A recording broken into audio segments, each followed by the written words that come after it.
cable tension monitor is shipped for left side installation.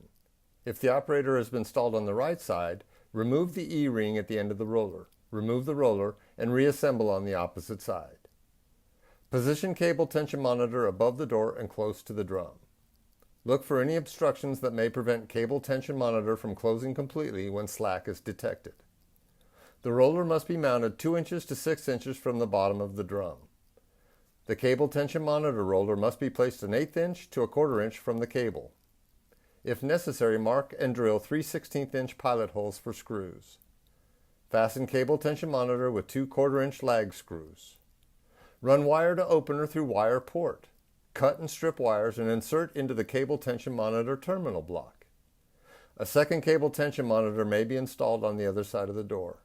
If retrofit, the operator must be reprogrammed.